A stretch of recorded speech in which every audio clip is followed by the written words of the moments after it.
We started in Denver. We're approaching a week. We've been on the road for about a week, starting from Denver, and we're going to end as far away from Denver as we can get. There's no goal line. It's just as far as we can get in 3 weeks. So we're raising money for Gallant Few, which helps with veterans transition issues, that with everything from mentorship to up to suicide prevention. So they do a really great job of just helping guys who are getting out and making that transition as smooth as possible. So and being a backstop when things go bad. And I think I read that you guys are raising per mile. Yes, right? People can pledge per mile, and that's kind of our whole motivation for getting as far as we can, as fast as we can. So there's also a flat rate pledge that people can do. People have donated anywhere from $10 we've all the way up to $5,000 flat donations so far. And then the per mile donations we've had as little as 2 cents per mile up to 20 cents per mile. And people can donate as little as 1 cent a mile too if they're interested.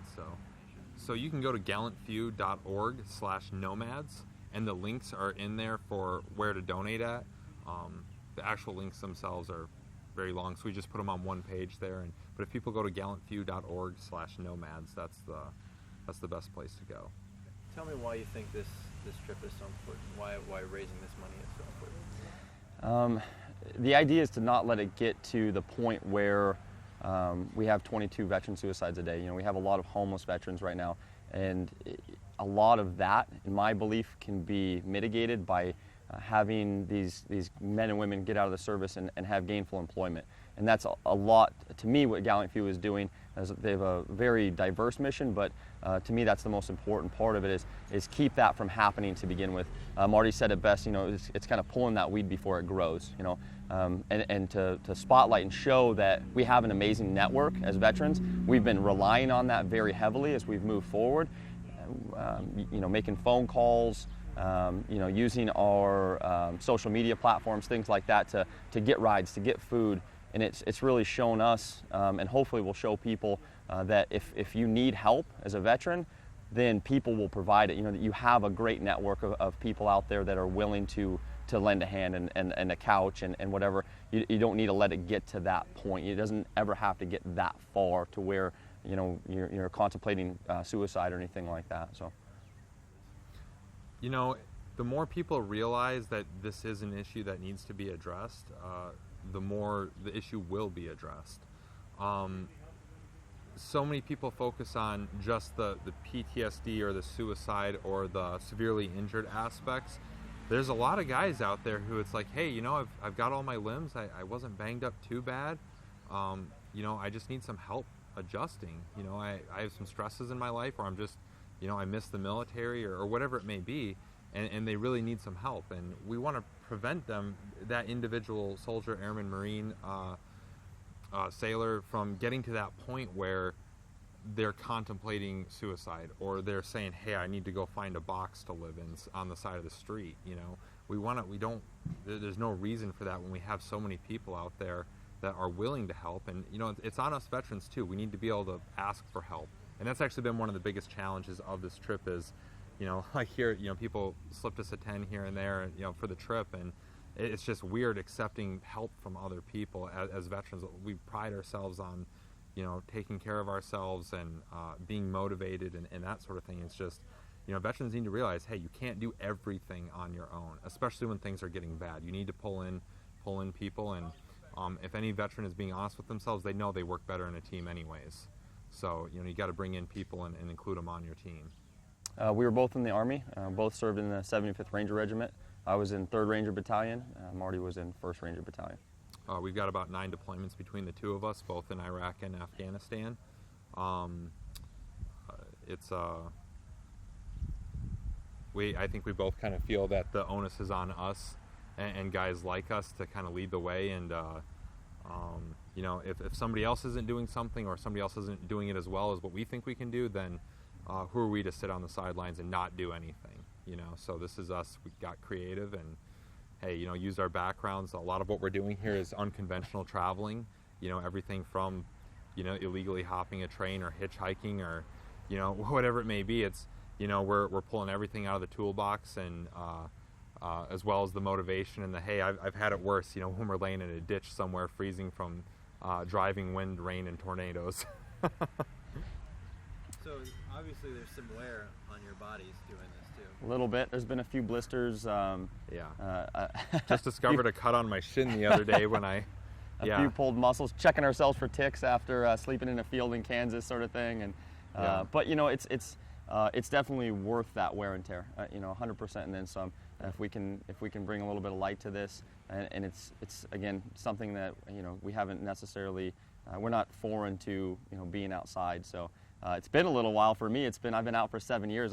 This was kind of a good reminder, like, okay, you can still rough it a little bit. You know, your skin's still a little bit thick, but I wouldn't want to do this on a permanent basis. No. And I mean, really, who are we to complain? We still have guys in Afghanistan that are still walking the mountains, still getting into firefights, still being injured. So, you know, boo-hoo, we had to hitch a ride and sleep in a field. You know, so it's just got to keep it in perspective, even if it is uncomfortable. And you guys are having fun doing it, right? Oh, it's been a blast. I mean, we've met so many amazing people along the way. You know, we've already got in the last week probably enough material to write a book. Yeah. You know, we've got 2 more weeks to go, and it's been really, really fun.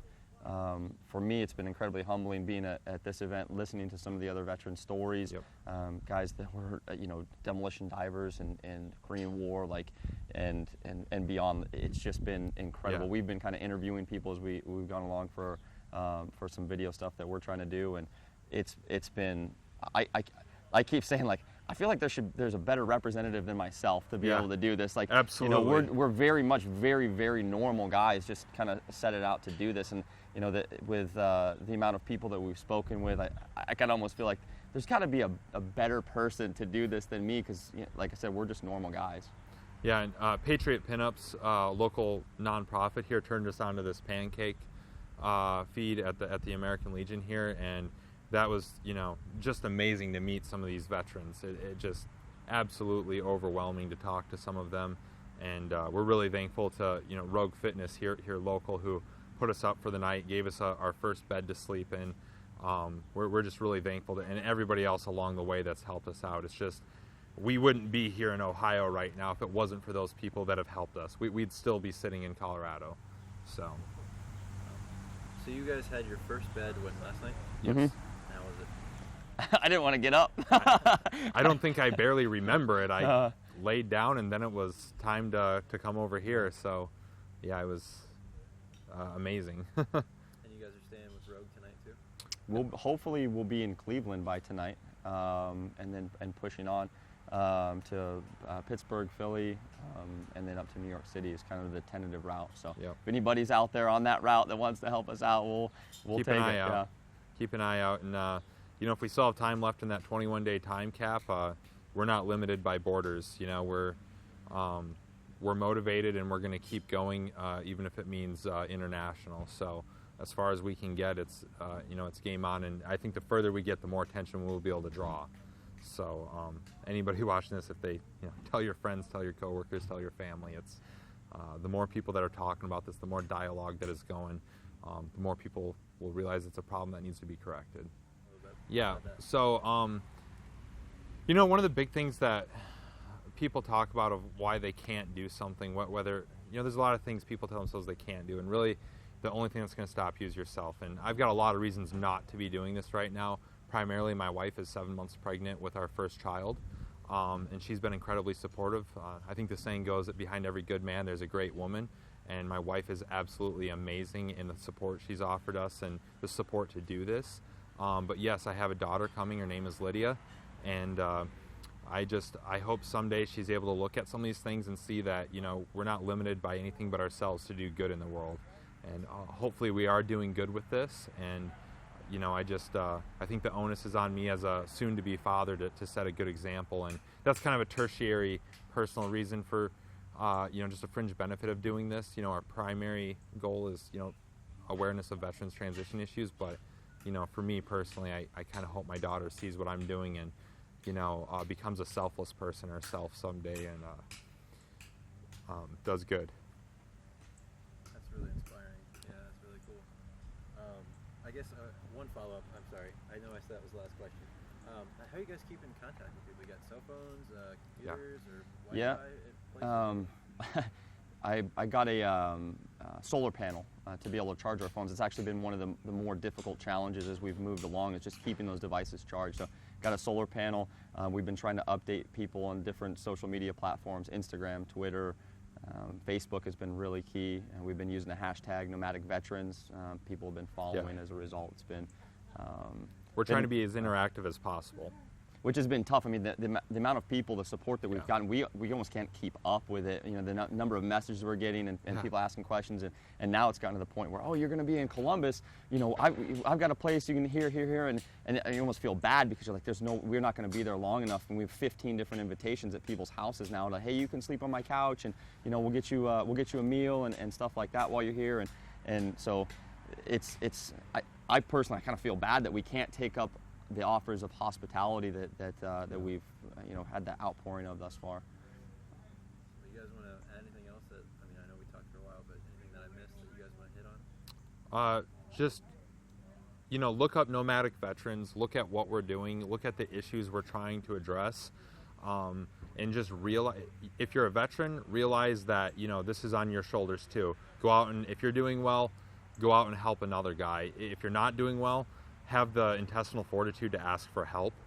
And if you're not a veteran, realize that this is an issue, and go out and offer guys help, or whatever it may be. Whether if you're able to offer a young veteran couple that's trying to get started, help with babysitting, or if you're a doctor that can get that back straightened out a little bit for a guy who's spent years under a ruck, or whatever it may be. It's everybody's able to help, and the more our small percentage of veterans out of this country do better, the more our country does better as a whole. We have to take care of this small segment and show future generations that, hey, if you step up and serve your country and you make that personal sacrifice, that you're going to come back, and you're not going to depend on just a government organization to take care of you, that America as a whole has your back.